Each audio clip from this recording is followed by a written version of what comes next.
to the monthly report from the community boards, and I'd like to welcome each of the community board chairs to the meeting and invite you each to speak for 5 minutes to your presentations. And I'd like to start with Te Pātaka o Rakaihotu Banks Peninsula Community Board. Thank you, Tori Peden.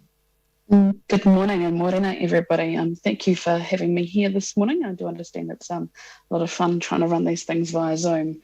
Firstly, I'd like to thank governance teams both in council and our local community board governance team. We've been able to run 2 successful Zoom community board meetings during level 4 and level 3 lockdown. So look, I know it's a lot of hard work in the background, and I acknowledge that staff have done an amazing job to get here. So thank you to everybody. Now, despite facing the challenges of level 4 lockdown, the board made a number of decisions that continue to support our communities, our reserves and our goals. After a comprehensive consultation, we approved the Takapaniki Reserve Landscape Master Plan. The design of the master plan was created in partnership with Anuku Runanga and will be a wonderful space for the community reflection. The board also, after consideration of high quality applicants, we selected 5 community members to be part of the Akaroa Reclamation Water Treatment Reuse Scheme Community Reference Group. So that is, sorry, can somebody change that slide for me? Thank you. Sorry, that's what I'm talking about now. So just the things we have done in our community board meeting. So yeah, a lot of high quality applicants did put their names forward, but we did choose 5 community members to be part of that reference group. And also the board was pleased to continue supporting the good work of our community organisations and doing what they're doing. And grants through the Strengthening Community Fund and Discretionary Response Fund were approved. Next slide. So this is the Torpedo Boat Museum in Littleton. Now, this is a historic building and has been repeatedly vandalised and is covered in graffiti and tagging. The community continues to raise concerns with the board and the council as the area looks not only neglected but unsafe. The board understands the work to remove the graffiti was started, but would like to see additional progress on this project. This work will help restore the valued piece of history. Finally, on this note, we'd like to mention the Snapsy and Solve application. While the app serves as a valuable tool for the community to report issues to the council, the tool is limited for many Banks Peninsula users due to the lack of cell phone reception in certain areas. It would be helpful if the app allowed for users to manually input location information when GPS data is not available. Next slide. Thank you. So just on the Strengthening Community Fund, while these grants for 2021-22 may not seem large, some were as low as $1,000, they are vital resources for many of these organisations who really rely on the funding to continue to be able to provide services to many people as they can. The board also recognises the challenges that our communities have been facing since we returned to an alert level 4 lockdown and ongoing COVID restrictions. Our team has been conducting health checks, reaching out to the groups and organisations to see how they're managing. These groups have been coordinating welfare checks on older adults, delivery of meals to the vulnerable, pharmacy pickups, and arranging contactless distribution. While the circumstances are not ideal, it was wonderful to see the community taking great care of each other. And the last slide. One of the presentations we received was from St John. Now, St John, as you'll all be aware, that they provide ambulance care across New Zealand 24 hours a day, 7 days a week. 75% of St John staff are volunteers. Now, the Banks Peninsula St John's are actively seeking suitable land site for either purchase or lease for their new ambulance station to be based in Akaroa or the surrounding areas. The committee share with the board 3 potential sites. Its preference is the parking area adjacent to the Akaroa tennis netball courts. The committee has also shared the blueprint of the proposed station and dimensions. Currently, St John's Banks Peninsula is based in Littleton, with the responsibility for the wider community, including Ekaroa and the base. Given the vital service St John provides, the board supports St John in their efforts to find a suitable area for the new station in or around Ekaroa to continue to serve the community. And that's what we've been up to for the last few weeks.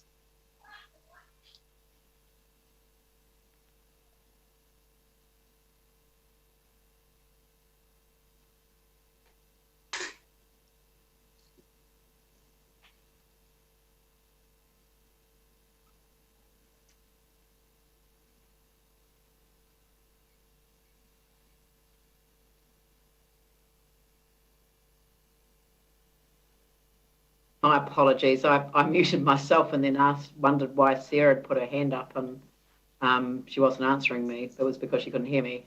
Sarah. Okay, thanks. Thanks so much for that update, Tori. Just one quick note. I use Snapsend Solve all the time and I'm frequently changing the locations on it. There is an ability to do that, so I can flick you through how to do that and you can share it with the community. That'd be great. Like I say, several times, but quite often we are taking a snap and then have to reload it when we get back home, when we're in coverage again or back to our Wi-Fi. So, yeah, perhaps. Yeah, you can change you can change it on the app. That'd be good. Yeah, changing the location does require you to have kind of a GPS map, though, that you change it on. So that's, if you haven't got coverage, that's the problem. So, but if you can load it afterwards, then that's the solution that they're looking for. I think you can. So Sarah's going to help out. Aaron. That'd be fantastic. Yeah, thanks for that, Tori. I'm a regular visitor a couple of times a year to Magazine Bay, and that's disgusting to see how the Torpedo Museum's been left. Is there an outbreak of graffiti across Banks Peninsula, or is it just this particular bay? I notice there's a lot in other parts of the city, especially post-lockdown. The problem with this one is because it is a heritage building, it's got to be treated differently. So I do understand the graffiti team have been doing an amazing job keeping on top of everything. However, they haven't been able to treat this building because of the heritage status. It's had to have different treatment. So it has taken quite a while to get to that point. It's just they started just before the lockdown. So it'd be good to see that finish because, like you understand, more tagging creates more tagging and more vandalism. So hopefully the team are onto that now, but we do understand it's a heritage building, so that comes with different problems of its own. Yeah, so going forward, once it is cleaned up, are the board considering putting some really clear signage either side of the building along the walkway there to make it, to say that this is a heritage building? I know there's the sign on the side, but make it really clear so people have a lot more respect for it. Yeah, we'd be keen to do anything like that just to help with, and also help with the history behind it. Yeah, absolutely. Yeah. Thank you. Thanks, I think it is worthwhile to tell a bit of a story to sort of kind of connect people to it. Oh, Phil, did you? Oh, Yanni. Yep. Thanks, Tori. Just clarifying what you just said. Because it's a heritage building, it needs different treatment. Does that mean that we put some sort of coating on it so it doesn't accept sort of graffiti doesn't stick, or is it just fill me in on that? I'm a bit lost. From what I understand, it's removal of the graffiti because they can't just throw the anti-graffiti stuff at it to remove the graffiti. They've got to treat it quite well. So from what we understand, it's just that the process to remove it from a heritage building is different to just standard removal of graffiti. So that's why it's taken an extra long step to that point. Okay, thank you. Yanni? Thank you. Thank you for the reference to the Takapiniki master plan. I was just interested, I didn't see any reference in the written report to it, but have you got any event, celebration, any process to recognise the significance of that being done? And then I guess I just was kind of interested to know what the next step is. I would hope there would be, because it is going to be such an amazing space, but I guess that's coming in time. We've just approved the landscape plan for now, and of course that's where the teams can then get in there and do what they need to do. So obviously when that landscaping has taken place, I would say there would be not only from Unuku Runanga wanting to lead that kind of acknowledgement of the history of the area, but also a celebration that we can, enjoy the space for what it is. So yeah, watch the space, Yanni, is probably my answer. Because I think the other thing is that we're all looking forward to that. Thank you. Staff raised it that it's going to be a national reserve, so we need to put in Yanni. Thank you, Tori. That's a really interesting and excellent presentation on behalf of your community board. It's much appreciated. Thank you. Thank you, Leanne. We move on to Waitai Coastal Burwood Community Board and Kelly Barber, Chair. Morning, everybody. Good to see you all. Hopefully we'll be able to catch up in person shortly.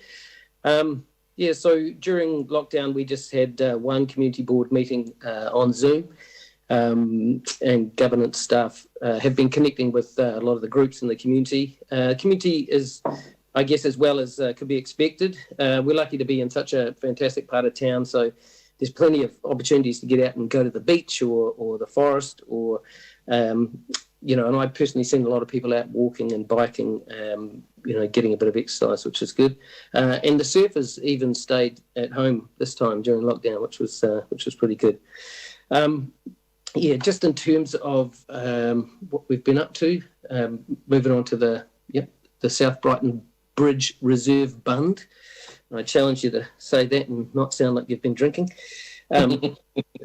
So it's there's a new 700 metre section of the Reserve Bund, which is nearly completed. They're just finishing off a few of the finishing touches. I biked along it on the weekend. It looks really fantastic, actually.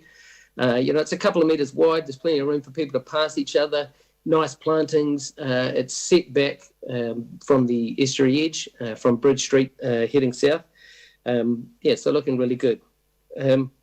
Moving on, on Monday the 19th of July, the Sticks Living Laboratory Trust hosted a vision bus tour, which included members of a couple of the community boards, including us and Papua New Guinea, and just had a look at the general area, what they're doing there. For those of you that don't know the Styx River well, it's in the sort of northeastern quadrant of the city, and travels through sort of marshlands and heads out towards past Spencerville to Brooklands. And they've showed us the planned conservation work and fencing, etc., to protect that area. So moving on, Eastern Community Sports. The Canopy had a Have a Go Friday where they opened up the canopy. So this is in Rafidi Domain. For those of you that don't recall, it's a large canopy over an artificial sports turf. A great facility in this part of town. And so they opened up on a Friday, and hopefully this will be something that will be ongoing for 3 hours for young people to try a variety of sports, and hopefully that will attract more use in the area. And last but not least, a very short presentation today, Parklands Play Street. So there's an initiative across the city to open up 12 temporary street closures as an opportunity for a community to get together and use a space where it otherwise wouldn't be safe to play in. And so we had a couple of places for a few hours, 3 hours in Parklands. And that, by all accounts, was very successful to get people out and playing and kids playing in the street and meeting their neighbours, which is always an important thing to do. I just want to finish off by giving a shout out to City Care Property, who I don't know whether you know, but at Hepuna Taimawana, they have a fence out which is overlooking the beach where you can sit in the hot pools and look out. And City Care Property did a great job of actually putting a hinge on it so that you can drop it down and people can look out over that sort of beach scene. So I just wanted to highlight the work that they're doing out there. But that's all. Haven't taken any questions, if you are any. Oh, Actus, I'm sorry. Actually, one final slide. So Actus, who are probably the flagship in terms of community organisations in our city, were well prepared for the lockdown period, and obviously have a bit of experience and expertise from last time and from the earthquake. and we're responding really quickly to the situation, getting out and talking to their community via Zoom and via Facebook, and making well-being calls. You know, we're really lucky to have an organisation in the heart of our community like Actis.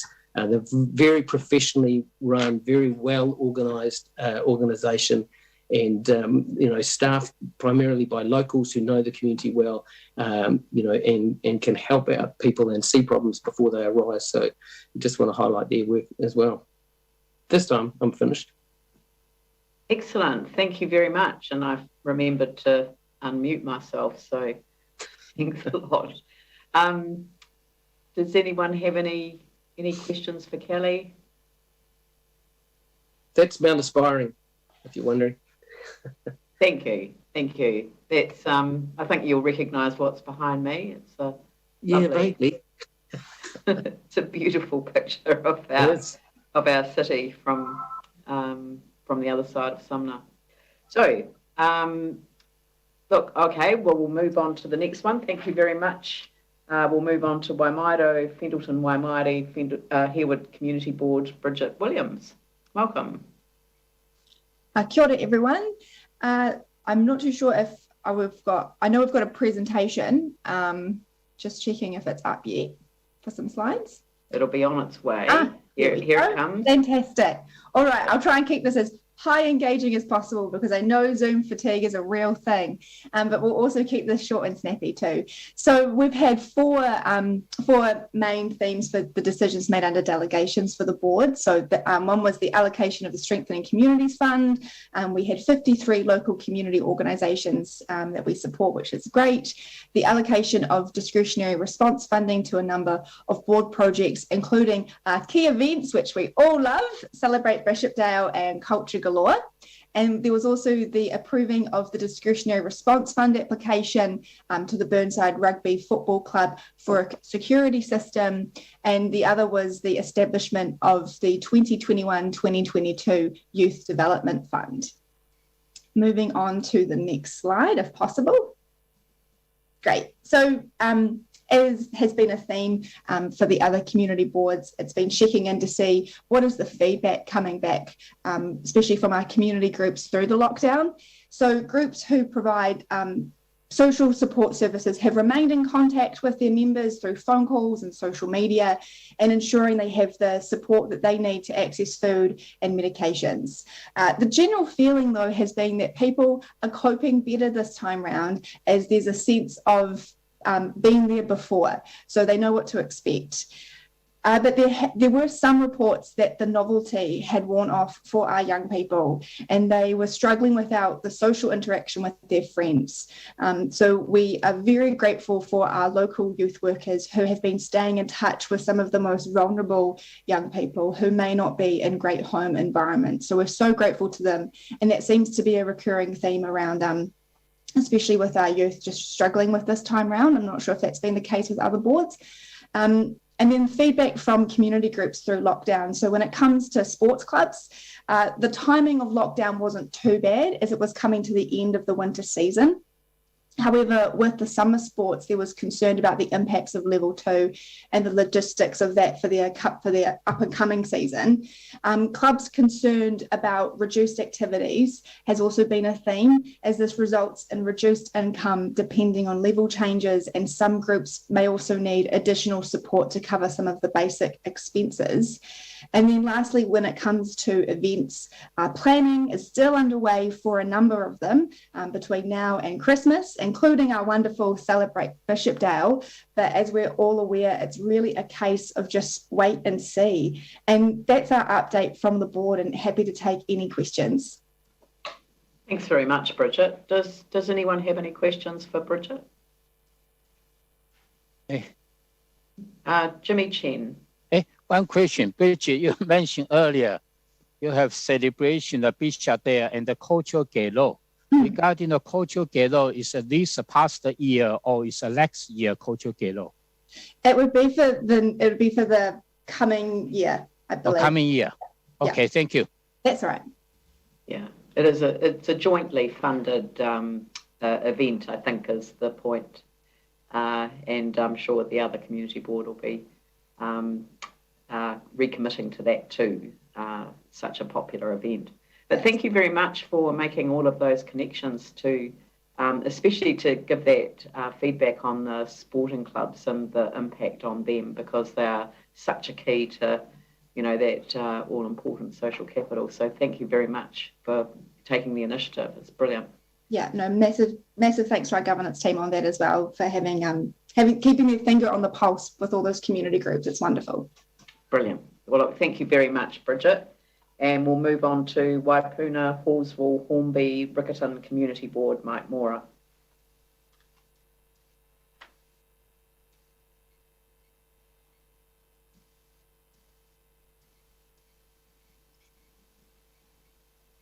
Is Mike Can you there? hear me, Leanne? I can now. Okay. Good morning to you too, and councillors. Just wish to start by saying really pleased to hear that the contract's been let for our new Hornby or South or West Library and swimming pool complex. So that's very exciting news. We've got no Part A's on our on the agenda, and our staff have been very busy, as have other board staff, connecting with the communities, which we'll hear a bit about later as well. But we've also been very busy through this period of time with submissions, and that's been quite an important thing that we've been doing for the stormwater management plans for the Hiratuni, you know, the three rivers that we've got coming from our community board. So that's really good. And yeah, other than that, I'd just like to say, take the report as read, and we could go on to start now with the presentation of our slides. And we've got 5 organisations. I've got a little thing up on the screen here. 5 organisations. The CDN Trust, the Levita Youth Trust, have been, and these community groups and organisations that you can see there have been doing a lot of work behind the scenes, and it's really heartening to hear that same sort of reporting from our other community boards as well. And of course, us elected members, we've been doing the same thing with our communities as much as we can under the restrictions that we've got. Is just the checking with organisations and helping out in any possible way that we can. So can I go to the next slide, please? Can we pop to the next slide, please? That's just managing coronavirus. And just going over what the feed is from other boards as well as ours, is the Hornby Community Care Centre run their monthly working meetings online, workers' meetings online. So I've been joining those sort of events as well, and being very proactive in keeping our residents and our community supported as much as we possibly can. And we've got very active members on our the 3 wards of our community board area that are doing exactly the same as other community board members in their wards as well. So hats off to them. Can I have the next slide, please? And Leanne, you were just saying about sports and active participation and movement of young people as well. And just Epic Sports Project have been providing activity ideas and families, you know, challenges on Facebook, and the Helder Pioneer at Your Place, which has been delivering Zoom skills sessions for children who normally, you know, would be attending those things. So it's just that ooze of help and support coming out of our community for the people of all ages, and it's just so very heartening. And yes. Basically, that's it from me. We've still got on it. You'll see on our report that we've had the sorry, my phone's ringing. Anyway, our traffic issues have been one of the main things that we've been dealing with. So and they're ongoing. So we're really grateful for staff for the way that they've been leading us through those times, and it's still very much a work in progress. So really, Leanne and councillors and all community board members, that's from us here in the southwest of Christchurch. And Leanne, it's up to you to ask. Is there any questions? Yes, there are. Are there any questions from councillors? Thanks, Mike, for your presentation, and again for focusing in on those all-important community activities and how people were able to sort of transition almost seamlessly this time into an online environment and keep people both connected, but also, as you say, exercising. I hope you joined in, Mike. I've been exercising the dog. Just one other thing I wanted to say, for Anne Galloway has got the Hiratuni Youth Council up and running, and that's 6 schools in Hallsville that are working on projects as well. And I just popped into my head now that they wanted a special mention as well, so that's quite exciting. But yes, I have been taking the dog for walks, Leanne. Very pleased to hear it. Okay, look, thank you very much. There don't seem to be any questions, so we'll move on to Waikato Linwood Central Headcote Community Board, Alexandra Davids. Welcome. Hello team, how are we all today? Hi. I'm here somewhere. I don't know where I am, but I'm in my house. And you've got pink hair. I do. It's my lockdown here, so I don't know. It'll be blonde again soon, maybe. I am going to keep this quite short and sharp today. We are very pitch orientated for our presentation to make it easier for Zoom. I'm also on the crisis line for Women's Refuge this morning, so that's why I may speak quickly just in case I get a phone call. But I just really wanted to start by saying thank you so much to staff for their work over lockdown. We've really appreciated the extra work that they have been doing within our communities and collecting information from them. So thank you to everybody that's been involved with that.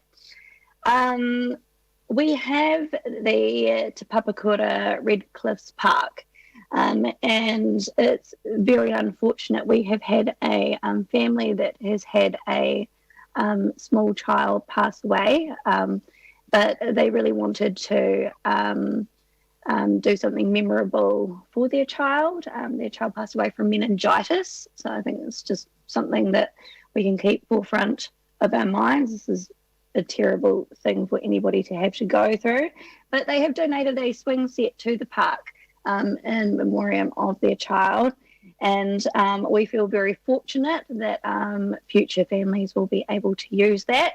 That is something that has gone through our board recently. We would like to say thank you so much to that family for helping bring some joy to other families. So that's what we're starting with this morning. Obviously, we have the stormwater management plan. The board have submitted on that. We want to thank the community groups that have actually fed into our submission as well. But also a really big thank you to Tim Lindley that has brought his expertise to that submission that the board have made. There's obviously a lot of issues around stormwater management, and we need to be looking at how we can start countering some of those issues that we're seeing from things like copper brake pads and zinc off roofs going into our stormwater. So we have done that. The board have actually not had any board meetings over our COVID time. So we will have a very big agenda once we get back into it. Really following on from what Bridget has brought up around the community. She's covered a lot of things that I was going to say, so I'm not going to repeat any of them, but really just focusing on the fact that people do seem to be managing better than last time. But I think what we will see is people are also over it. And if we are the warriors within communities, that if we are stuck in this kind of different level 2, that it is going to become very difficult for them. We have also made provisions when we do finally get back to meetings and being face to face with our community. We've got a lot of people in the community that still want to be showing up to meetings. We obviously still have our same issues within our communities. Just because we have COVID doesn't mean that things are stopping for our residents. And we are making sure that we are able to keep everybody safe when they come to those meetings. So we will have masks available for them if they do not have them. But really want to thank staff again for putting all those provisions into place when we finally get the opportunity to meet again. Upcoming events. It feels very strange talking about upcoming events at the moment. We obviously had our Te Pau Toi pool opening planned for the 1st of October, probably being put off. But we'll see. We will keep people informed. We do also have the Heritage Walk coming up, and that is walking in Harry L's footsteps. That's going to be on the 10th of October at 9:30 a.m. till 2 p.m. And that's part of the Christchurch Heritage Festival, and that's going to be run by the Summit Road Society. So, look, I think we just all need to be mindful that there have been so many events that have been put off. And I think once we are able to get back to normal, whatever that is, we'll see quite an influx of events taking place. So we just want to say a big thank you to all of those community groups that are kind of hanging in there, keeping in touch with their communities. And we appreciate their time and keeping people connected. And that's it from me.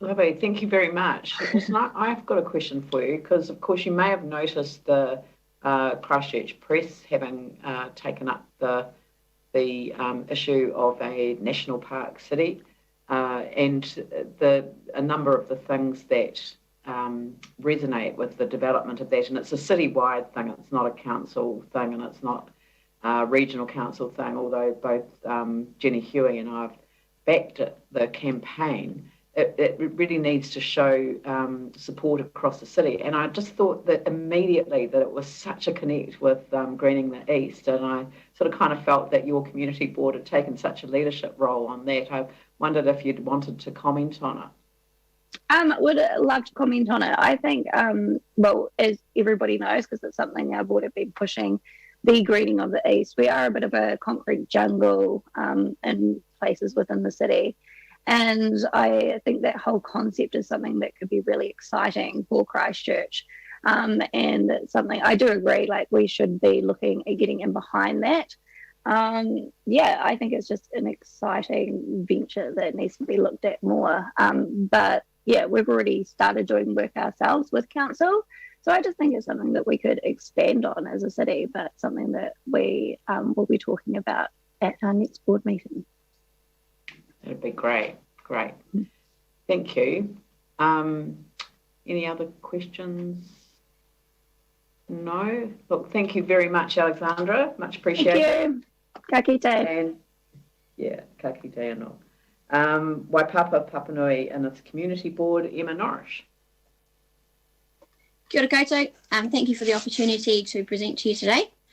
First up, I would also like to thank our local staff for everything they've done during lockdown. We have had 2 meetings on Zoom, and we appreciate the staff, the work they did to enable us to do that. I'm going to take our report as read, and we'll just highlight a couple of things from the last month. At our first meeting in August, we allocated our Strengthening Communities funding for the current financial year. This is always a tricky undertaking, despite the great work done by our local staff, as we have so many amazing groups from our area applying, and they all need help in these uncertain times. We had already pre-committed a large amount of our funding through multi-year funding to 5 of our biggest community groups, and we granted in that meeting $153,000 to 30 other community groups, ranging from sports clubs, residents associations, and a toy library through to a local brass band. Our board is also continuing to receive regular updates from staff around the downstream effects of the Christchurch Northern Corridor. Traffic is continuing to be monitored on a number of streets throughout St Albans as legally required, with a focus currently on the area east of Cranford Street, bound by Innes Road, Hills Road, Warrington and Cranford Streets. There's currently a survey out giving this local community a chance to tell us about their experiences with local traffic and the impact it is having on them. And then these community priorities will then help inform the plan for this area moving forward. And then finally, I'd just like to touch on the lockdown and our community's experiences during what's been a tough time for many. Our governance team, like other boards, has been in touch with all local groups in our area and given us feedback on what's happening. We've got many amazing community groups that have stepped up and supported those needing it during alert levels 4 and 3, from delivering kai boxes to contacting those isolated and vulnerable residents who have required extra support. We are hearing from those who work in the community that they have concerns around people's mental health as a result of the lockdown, especially among young people, and also around the risk of young people not returning to school after having a prolonged period not being there. So we as a board will continue to look at supporting these groups doing this mahi in our communities however we can. And we also really appreciate the good work our staff are doing in this space. And that's it from us, short and sweet today. Definitely that. Thank you very much, Emma. Does anyone have any questions for Emma? No, we're all good. Well, thank you very much. It is very, very much appreciated the way community boards have managed to operate around circumstances that we find ourselves in. Sorry, I'm for some reason. I'll move on to Carolyn Potter, Waihoro Spraden Cashmere Community Board. Kia ora, everyone.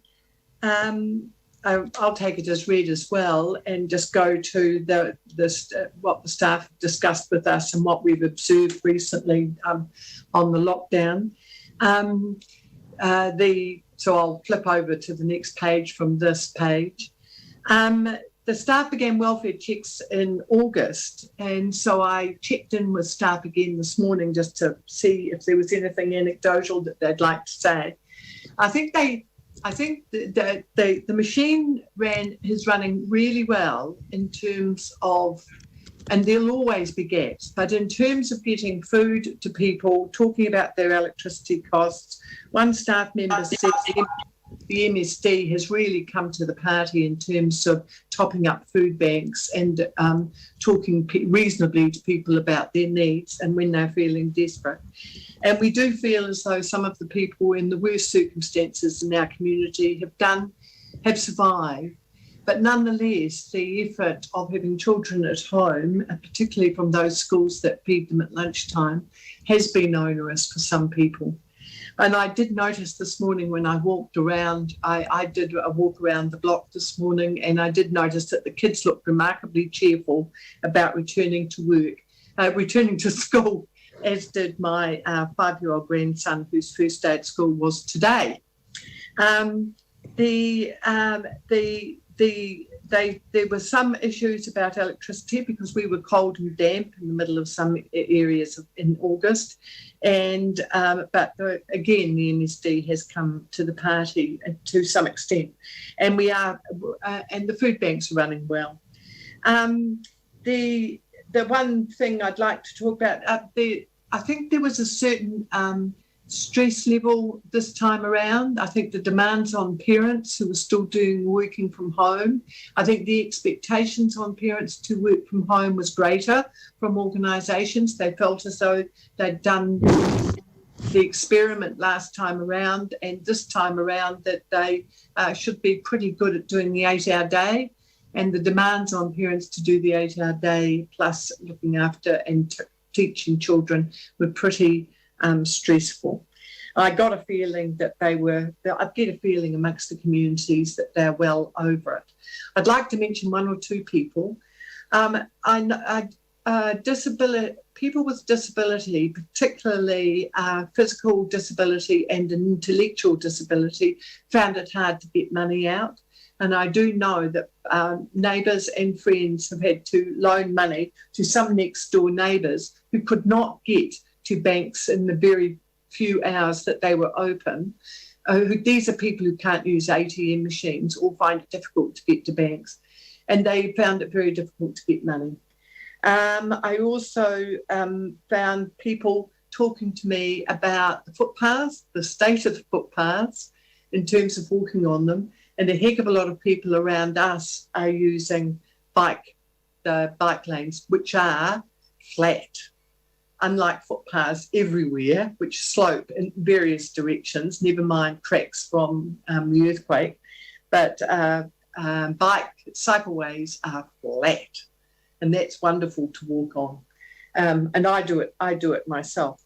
On the National Park City, this is relevant actually, because my board has recently started to discuss online the issue, for instance, of particularly Sprayden, which may well have, of all the urban suburbs, may well have the biggest jump in population of any suburb because of the huge numbers of intensive housing and brownfield developments that are going in Sprayden. And Sprayden lacks interesting roads. They're long, wide and straight, and there's no curve in them with an expectation that there'll be something interesting around the corner. And secondly, lacks recreational bumping spaces in parks. It's got 2 or 3 parks within walking distance of most people. They're sports parks. They're extremely boring to go walking in and visiting. And our board has been discussing the possibility of developing a park which will be treed, have curves, be a walking space for people with their dogs, have recreational space for kids, where people can meet. So that's it. I'd really like to pick that up with the council, the idea of how we compensate people with development.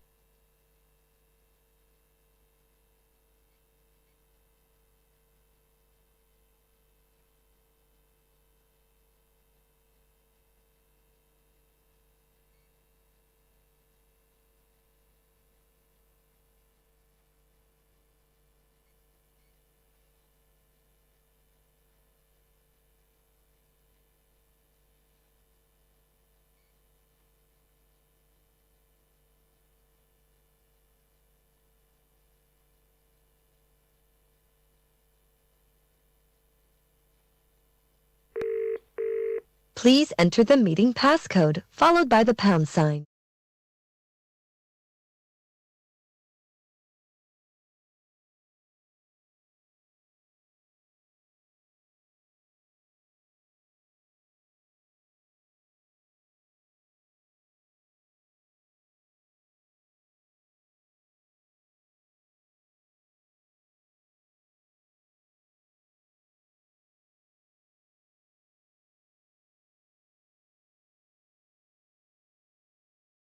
We'll have to wait and see. I raised that too, Leanne, because of the Sydney suburb development, where Sydney said that every section, every house must have a space for a tree. Tim and Yanni. Thank you. And just to reiterate what Carolyn's been saying, in some of the other areas like Addington and Waltham, we've seen, and it's really clear why the developments happened there. It's just because of land value.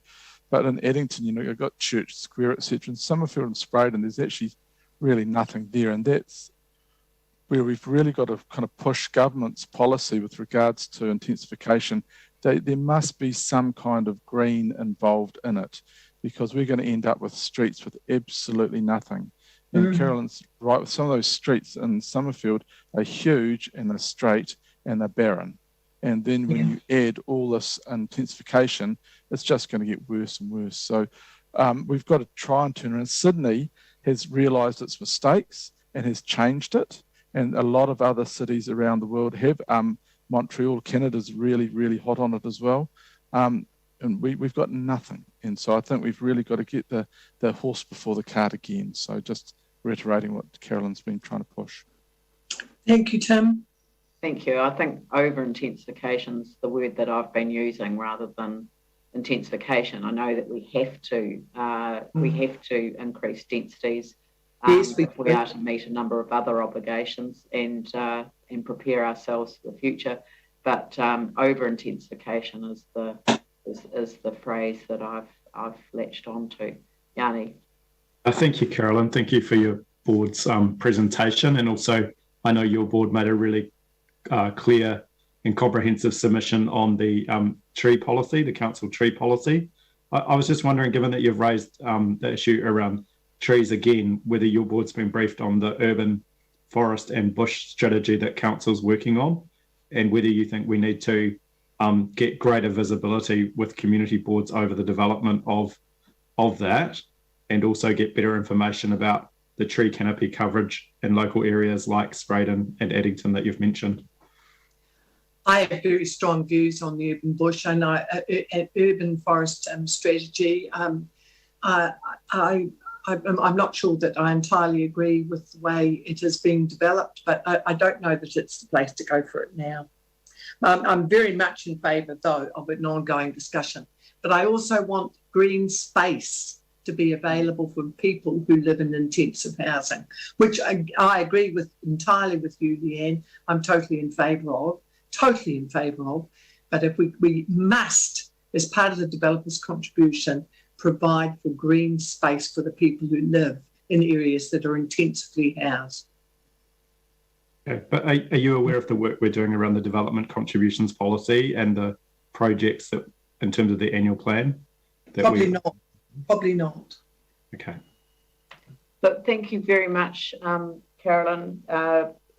An excellent presentation as usual, and much appreciated under the circumstances for zooming in. So thank you. And we'll now move on to the motion to receive the monthly report from the Community Boards August 2021. And I've got Tim Scandrett within my view and Melanie Coker. So, I've got Pauline, but I called Melanie first before she put her hand up. So it's been moved by Tim and seconded by Melanie. Can people just give me the thumbs up? I can't see everyone because now the screen's split. So oh gosh, what's happened? Right. Okay, that's carried. Thank you. Anyone opposed? No. Right. Thank you.